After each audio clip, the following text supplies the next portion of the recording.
오늘은 마태복음 강의 65번째 시간으로 종말과 재림 첫 번째 말씀을 전하도록 하겠습니다. 이 교회에서 선포되어지는 말씀 중에 반드시 선포되어야 되는 네 가지 주제가 있습니다. 그 첫 번째가 재해 회개와 거듭남에 대해서입니다. 죄의 심각성을 깨닫지 못하면 회개함으로 얻는 죄 용서의 은혜를 알 수 없고, 회개에 이르지 못하면 거듭남, 중생의 체험을 할 수 없기 때문에 그렇습니다. 또 이 교회에서 선포되어져야 되는 두 번째 주제는 십자가와 부활입니다. 예수 그리스도의 십자가와 부활이 선포되지 않는 것은 복음이 아닙니다. 예수 그리스도의 십자가로 인해서 우리가 죄 용서함을 받았고, 부활을 통해 완전한 영생에 이르게 됩니다. 아멘. 그리고 이 십자가의 구속과 부활의 교리는 오직 기독교에만 있는 교리입니다. 그리고 세 번째로는 천국과 지옥에 관해서인데요. 이 천국과 지옥에 관한 교리는 타 종교에도 있지만 그 천국과 지옥은 성경이 말하는 것이 아닙니다. 또한 천국에 가는 방법, 지옥에 떨어지는 것도 성경에서 전하고 있는 방법과는 완전히 다르다는 것이죠. 최근 기독교 내에서 지옥 교리를 받아들이지 않는 경향이 많이 나타나고 있습니다. 왜냐하면 이 지옥은 사랑의 하나님의 속성과 맞지 않기 때문에 하나님께서는 지옥이라는 무시무시한 것을 만들지 않고 오직 천국만 만드셔서 결국에 하나님의 형상대로 지은 모든 사람들이 다 천국에 갈 것이다 라고 말하는 신학적인 사조들이 나타나고 있다는 것이죠. 그러나 만약 지옥이 없다면 심판도 없는 것이고, 심판이 없다면 우리가 이 땅에서 믿음을 지키고 말씀대로 살아야 될 이유가 없죠. 마음대로 살아도, 마음대로 죄를 져도 누구나 사랑의 하나님 때문에 천국에 간다면 오늘 말씀대로 살고자 노력하는 우리가 가장 어리석은 사람들일 것입니다. 그러나 천국과 지옥은 반드시 있고, 예수 그리스도를 구주로 믿고 말씀대로 살았던 사람들은 천국에 갈 것이고, 그 복음을 거부한 사람들은 지옥에 갈 것입니다. 그리고 교회에서 반드시 선포되어져야 되는 네 번째 주제가 바로 종말과 재림에 관해서입니다. 최근에 교회에서 종말과 재림에 관한 설교가 사라지고 있습니다. 그 이유는 제가 두 가지 정도로 생각이 드는데요. 첫째는 교회의 지나친 세속화 때문에 그렇습니다. 교회와 성도들은 종말과 재림에 있을 심판과 영생보다는 이 땅에서의 성공과 번영에 더 많은 관심을 가지게 되었죠.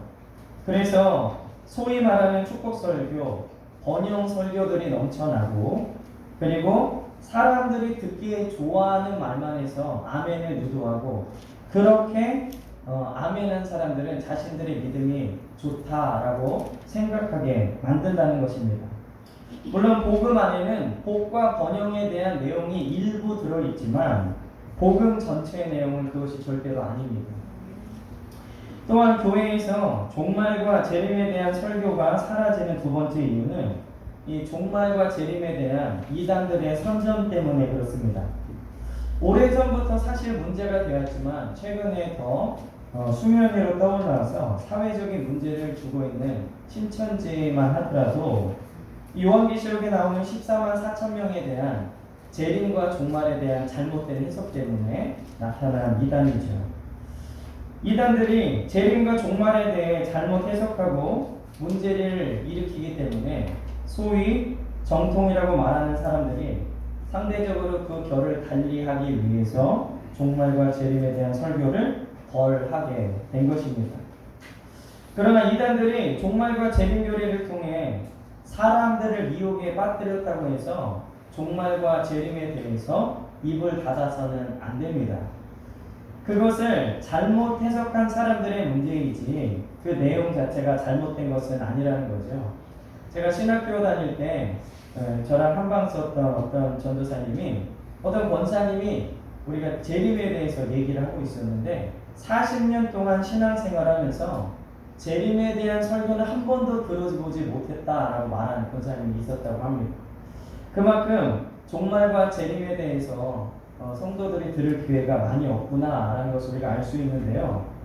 그러므로 우리는 종말과 재림에 대해서 잘 배워야 될 줄 믿습니다. 네. 오늘 이 마태복음 24장은 재림과 종말에 대한 말씀인데 우리가 이것을 듣고 생각해 볼 때에 종말과 재림에 관해서 듣고 생각할 때 가장 중요한 것은 균형 감각입니다. 이 균형 감각이란 종말과 재림에 너무 빠져서 생활이 안 될 정도가 된다거나, 그래서 얼마 전에 무슨 보도 프로그램을 봤는데 무슨 2단, 그래서 뭐 종말이 다가오고 뭐 우리 5G 이 그 통신 장비가 무슨 일루미나티의 뭐 세뇌 교육하는 장치다 이런 거에 빠져서 집을 나간 여대생 얘기가 보도된 적이 있었습니다. 너무 여기에 빠져서 생활도 접어두고 어디에 들어가는 이렇게 된다거나, 혹은 종말과 재림에 너무 무관심하여서 현세의 삶에만 푹 빠져있는 세속화된 그리스도인이 돼서는 안 된다는 것이죠. 이게 균형 감각입니다. 오늘 마태복음 24장을 들으면서 우리 균형 감각이 있는 종말론 그리고 재림 신앙을 가질 수 있는 귀한 베레교회 성도들 되시길 주 이름으로 축원합니다. 첫 번째는 종말의 모형인 예루살렘의 멸망입니다. 오늘 23장 37절에서 24장 2절까지의 내용인데요. 우리 지난주에 들었던 것처럼 예수님께서는 23장에서 서기관들과 바리새인들이 받을 화해에 대해서 말씀을 전하시고 후에 예루살렘이 황폐해질 것이다 라고 오늘 말씀하십니다. 예수님 말씀에 의하면 평화의 환상이라는 뜻의 예루살렘은 이제 전쟁과 혼돈의 자리가 될 것이고, 모든 땅의 기쁨이었던 예루살렘은 이제 놀림과 조롱거리가 될 것입니다. 이렇게 예루살렘이 처참하게 파괴되는 이유는 무엇이냐? 오늘 말씀에 보면 몇 가지 이유가 나오는데 37절, 23장 37절 전반에 보면 그들의 죄악 때문입니다. 예루살렘아 예루살렘아 선지자들을 죽이고 내게 파송된 자들을 돌로 치는 자여, 하나님이 보내신 메신저들을 죽이고 돌로 쳤습니다. 왜 그랬습니까? 그들이 하나님이 전해주시는 말씀을 듣지 않고 자기들 마음대로 살기 위해서, 즉 마음껏 죄짓고 살기 위해서 이 선지자들을 죽였다는 것입니다. 그들의 죄악 때문에 예루살렘은 멸망을 받게 되었다는 것이죠. 그리고 예루살렘이 처참하게 파괴된 두 번째 이유는 복음을 거부했기 때문입니다. 37절 후반절에 보면은 이 암탉이 그 새끼를 날개 아래 모음같이 주님이 모으려고 했지만 너희가 원하지 않았다, 이렇게 기록을 하고 있죠. 복음 안에 복음으로 불렀지만 그들이 거부했다는 겁니다. 우리 지난주 말씀을 잘 생각해 보면 지난주 말씀의 제목이 복음의 원수들이었는데, 이 서기관들과 바리새인들이 복음의 원수가 됐던 이유는 바로 율법적인 사고에서 복음적인 사고로 전향하지 못했기 때문에 복음의 원수가 됐다는 것이죠.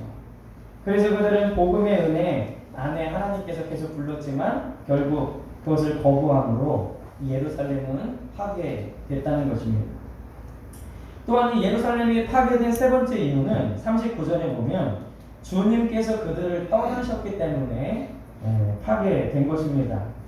오늘 39절에 보면 예수님께서 예루살렘에 대해 이제 나를 다시 보지 못할 것이다. 이것은 예수님께서 십자가에 죽으셔서 부활하시고 하나님 우편에 앉아 계시다가 재림하시기 전까지는 너희가 나를 보지 못할 것이다 라는 의미이기도 하지만, 또 이것은 서기관들과 바리새인들에게 그리고 예루살렘에서 나는 이제 떠나갈 것이다 라는 의미이기도 합니다.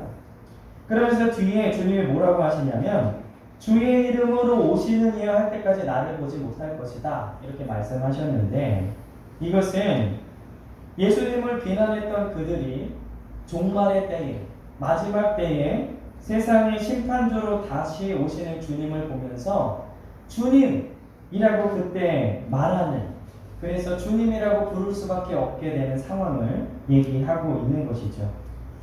또한 주님을 비방하고 욕하고 거부했던 입술들, 이 예수님이 승천하시고 난 후에 역사상 복음을 거부했던 모든 사람들도 주님이 다시 오실 때 두렵고 떨리는 마음으로 주님이라고 부를 수밖에 없지만 그때는 이미 때가 늦었다는 것입니다.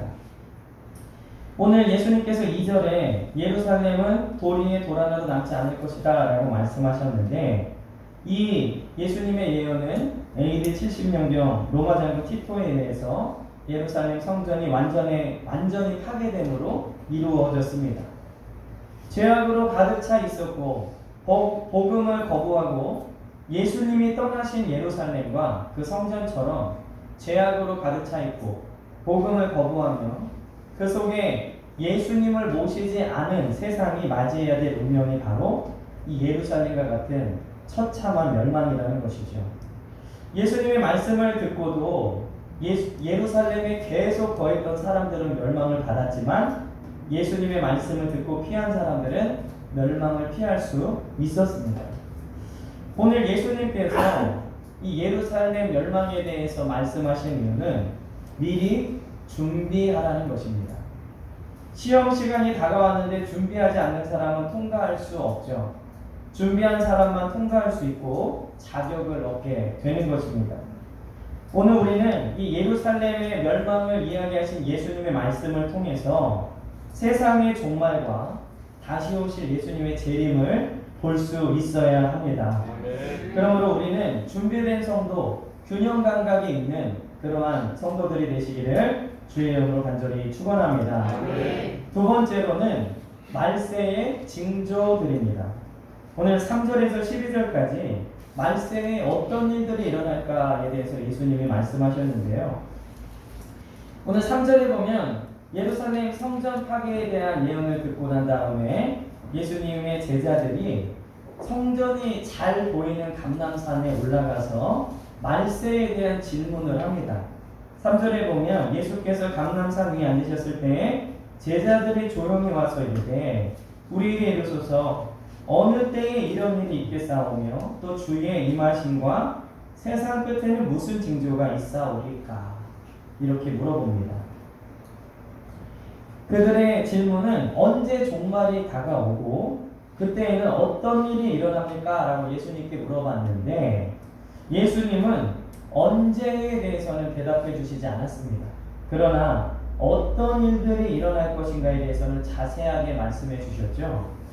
사람들은 언제에 관심이 많지만 예수님은 어떤 일에 대해서만 말씀해 주셨다는 것을 우리는 기억해야 합니다.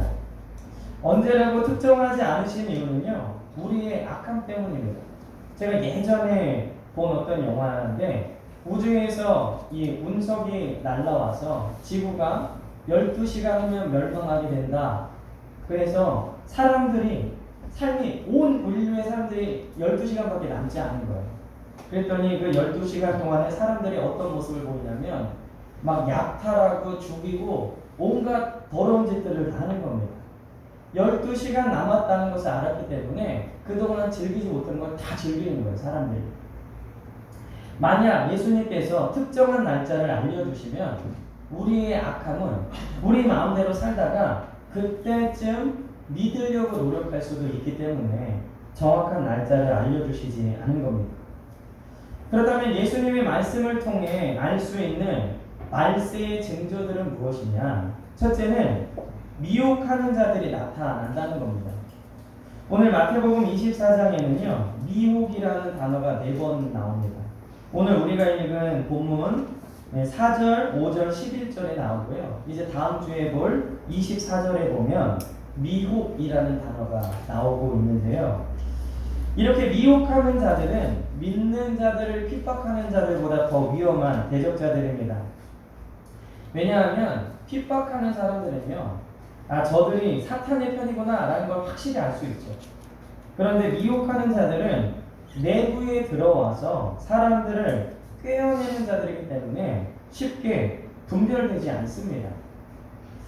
오늘 말씀에 보면 미혹하는 자들은 두 가지 형태로 나타납니다.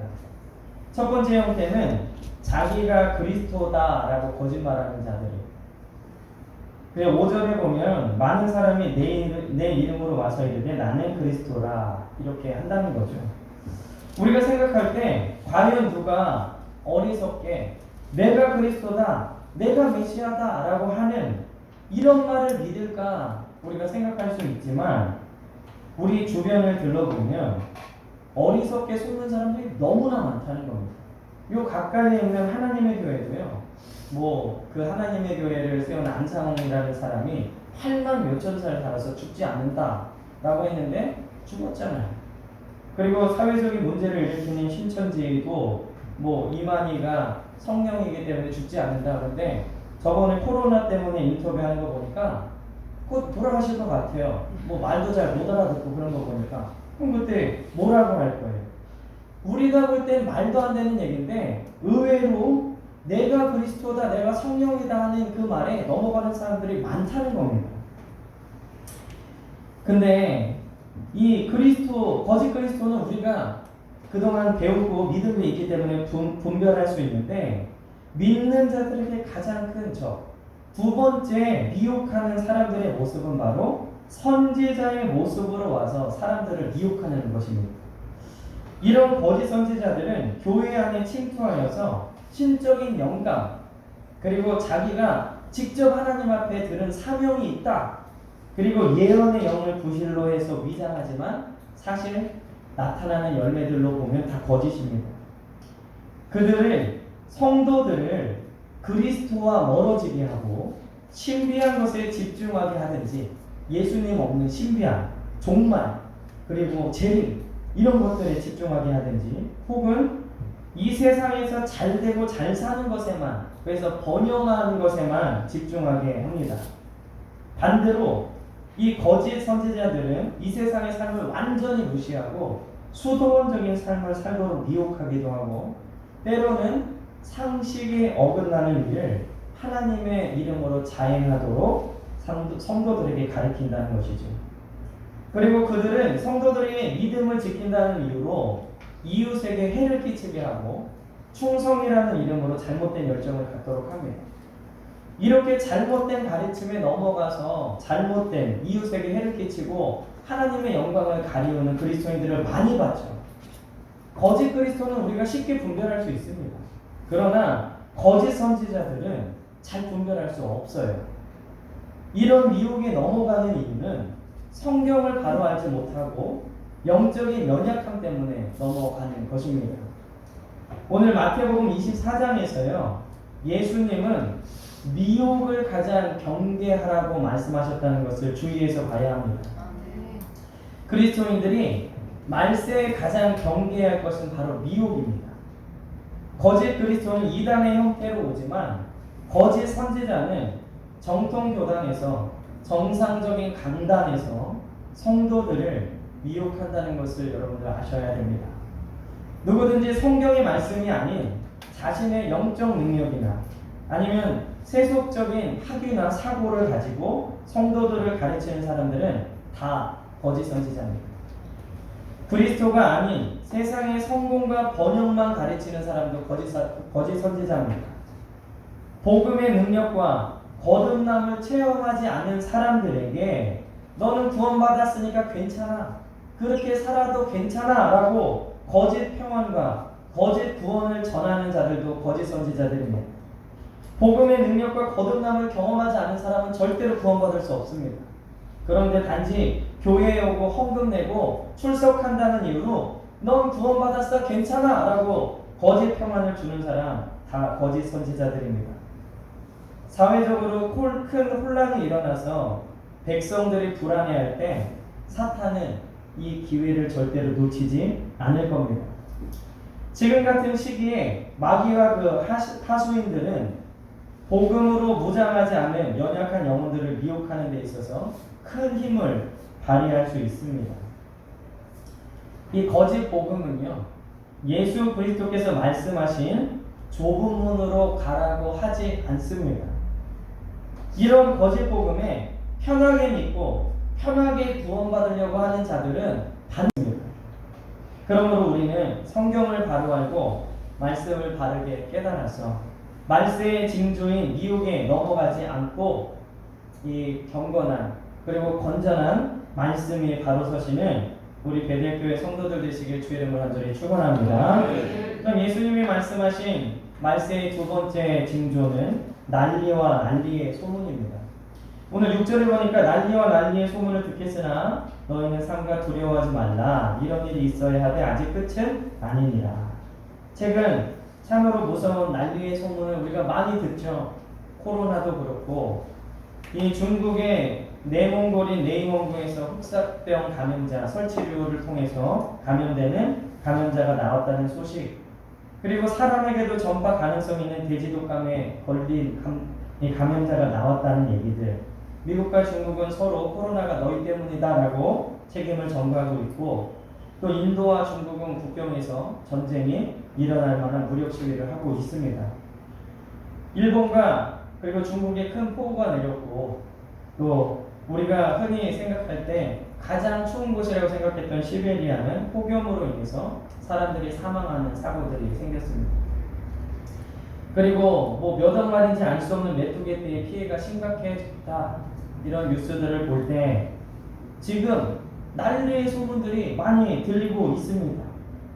이런 난리의 소문들이 들릴 때 그럼 그리스도인들은 어떻게 해야 되느냐? 오늘 예수님께서 이렇게 말씀하시죠. 삼가 두려워하지 말라. 세상 사람들은 두려워합니다. 떱니다. 난리와 난리 소문 때문에 정신을 차리지 못합니다. 그러나 주님은 난리의 소문이 있지만 끝은 아니기 때문에 두려워하지 말고 믿음을 가지라, 우리에게 이렇게 말씀하셨습니다.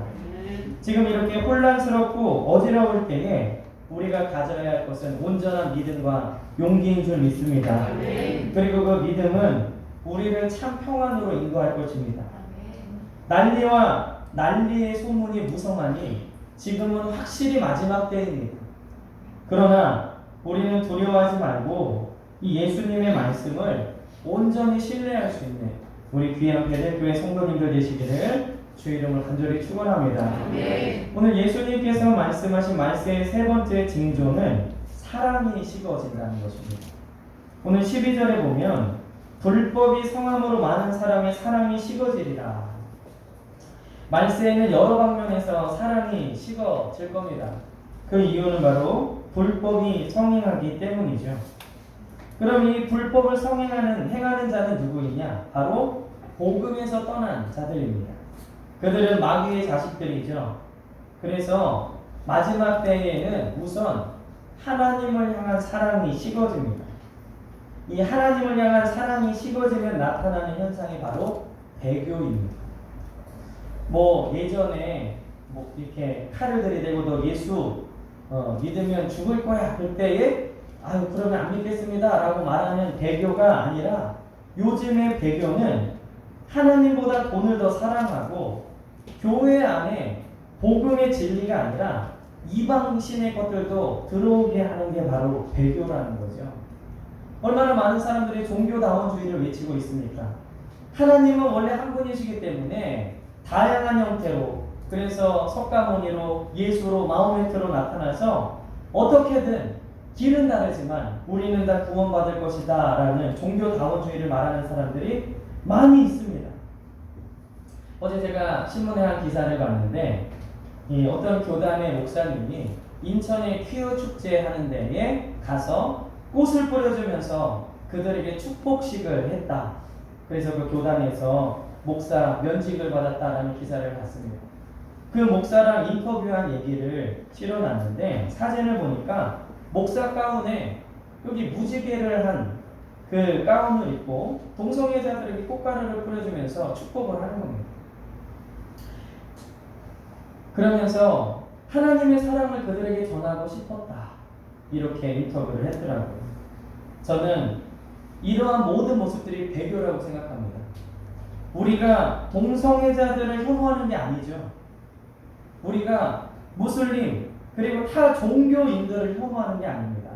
하나님이 동성애가 죄라고 말씀하셨기 때문에 그 죄를 죄라고 말하는 것이죠. 근데 그런 죄들을 짓는 자들을 하나님의 이름으로 축복하면 그들이 회개할 수 있는 기회를 뺏는 겁니다. 죄를 죄라고 인식하지 못하도록 하는 거예요. 그렇기 때문에 말씀에서는 그러한 것들이 철저하게 죄고 죄를 죄라고 말해야 되는데, 그것을 그들을 축복하고 그들이 죄라는 것을 인식하지 못하게 하는 이 모든 것들이 바로 배교라는 것이죠. 하나님을 떠나 배교한 교회는 죄의 악취가 넘쳐나게 되어 있습니다. 세상에서 타락한 사람보다 종교적으로 타락한 사람이 더 더러운 냄새가 납니다. 유럽의 암흑기라는 그 유럽의 중세시대에 보면 이 교회가 얼마나 타락했는지 정말로 말로 표현할 수 없어요. 교회사에 관한 책 좀만 보면은 교회가 타락했을 때 얼마나 더러운 냄새가 나는지 말로 형용할 수 없습니다. 그리고 사랑이 식어지는 징조는 교회의 배교와 함께 온 세상에 나타나게 되는데 부모 자식 간의 사랑도 식어지고 가족과 이웃 간의 사랑도 식어지게 됩니다. 이거는 뭐 길게 설명하지 않아도 최근 우리 사회에 일어나는 일들만 봐도 쉽게 이해가 되죠. 그러므로 우리는 우리 안에 하나님을 사랑하는 마음이 식지 않도록 늘 경건하게 깨어 있어야 합니다. 얼마 전에 마태복음 강해를 전하면서 우리에게 주신 두 가지 큰 계명, 하나님 사랑, 이웃 사랑. 이것은 선택의 문제가 아니라 말세를 살아가는 우리에게 반드시 있어야 되는 모습인 줄 믿습니다. 여러분들이 하나님을 사랑하지 않으면 나도 모르게 배교자가 되고, 이웃을 사랑하지 않으면 사랑이 식어지는 불법을 행하는 자들이 될 수밖에 없기 때문에 우리는 반드시 하나님을 사랑하고 이웃을 사랑할 수 있는 우리 베델교회 성도님들 되시기를 주의 이름으로 간절히 축원합니다. 그럼 마지막으로요, 이런 말세를 대응하는 우리의 자세는 무엇이냐? 오늘 13절 14절에 우리가 어떤 자세로 살아야 되는지에 대해서 나오고 있는데, 첫째는 끝까지 견디는 믿음을 가져야 됩니다. 오늘 13절에 보면 그러나 끝까지 견디는 자는 구원을 얻으리라. 이 얘기는 뭐죠? 끝까지 견디지 못하는 사람은 구원받지 못한다 라는 얘기죠. 위에서 언급한 미혹, 전쟁, 배교, 불법, 사랑이 식어지는 환경과 상황 속에서 믿음을 잃지 않는 것이 굉장히 중요합니다. 우리 장로님이 기도하신 것처럼 이 코로나 상황에서 믿음을 잃기 굉장히 좋은, 성도들을 미혹하기 굉장히 좋은 환경 속에서 우리가 지금 살고 있습니다. 이럴 때에 우리가 예배를 사모하고 말씀대로 살기를 사모한다면 진정한 그리스도인으로서의 빛이 드러나게 될 줄 믿습니다. 예수님은 복음의 순수한 믿음을 지킨 끝까지 견딘 사람들만 구원받는다 라고 말씀하셨죠. 우리가 구원에 대해서 절대로 헷갈려서는 안 됩니다. 한 번 구원받으면 영원히 구원받는다. 맞습니다. 한 번 받은 구원은 잃지 않죠. 그러나 그 구원의 시기는 우리가 죽은 다음에 혹은 주님이 오신 다음에 주님한테 섰을 때 비로소 그 빛이 드러나게 되는 겁니다. 나는 한 번 구원받았기 때문에 마음대로 살아도 나는 구원받을 거야 라는 것은 속고 있는 거예요. 우리 죽은 믿음으로는 절대로 구원받을 수 없습니다. 죽은 믿음으로는 하나님 앞에 나아갈 수 없어요. 이 성경에 보면 구원의 복음을 받아들였다가 복음에서 떠난 사람들이 있죠. 믿음의 파선을 한 사람들이 있다는 겁니다. 그들은 구원받았다고 착각했겠죠. 그러나 실상 그들은 구원받지 못한 사람들이었습니다. 그러므로 우리는 믿음을 갖고 중간에 포기해서는 절대로 안 됩니다. 세상이 교회에 대해서 뭐라고 손가락질하고 비난하든지 간에, 그리고 어떠한 그리스도인들이 우리를 실망시키든지 간에 그것과 상관없이 우리는 우리의 믿음을 끝까지 지켜야 될 줄 믿습니다. 그리고 말세를 대응하는 우리의 두 번째 자세는 땅끝까지 복음을 전하는 데 힘써야 합니다. 오늘 14절에 보면 이 천국 복음이 모든 민족에게 증언되기 위하여 온 세상에 전파되리니 그제야 끝이 오리라. 요즘 전도하기 참으로 힘들죠. 교회가 마치 코로나의 온상처럼 언론들이 보도하고 있습니다. 그럼에도 불구하고요, 우리는 복음을 전하는 사명을 감당해야 됩니다. 국내 선교, 해외 선교에 힘을 다해야 됩니다. 그제야 끝이 오는 것이죠. 복음 전도에 힘쓴 사람들이 주님 앞에 가장 큰 칭찬을 받게 될 줄 믿습니다. 이 종말과 재림의 날 믿지 않는 자들, 거짓 복음에 속은 자들은 두려움과 공포의 날이지만 주의 말씀을 믿고 끝까지 견딘 자들에게는 상급과 영광의 날이 될 줄 믿습니다. 마지막으로 우리 말세에 대응하는 성도의 자세 세 번째는 균형 있는 종말론과 재림 신앙을 가지고 살아야 합니다. 제가 아까 서론에 말씀드렸듯이 우리 종말론, 재림 생각할 때에 한쪽으로 기울어지면 안 돼요. 너무 거기에 빠져서도 안 되고 너무 무관심해도 안 됩니다.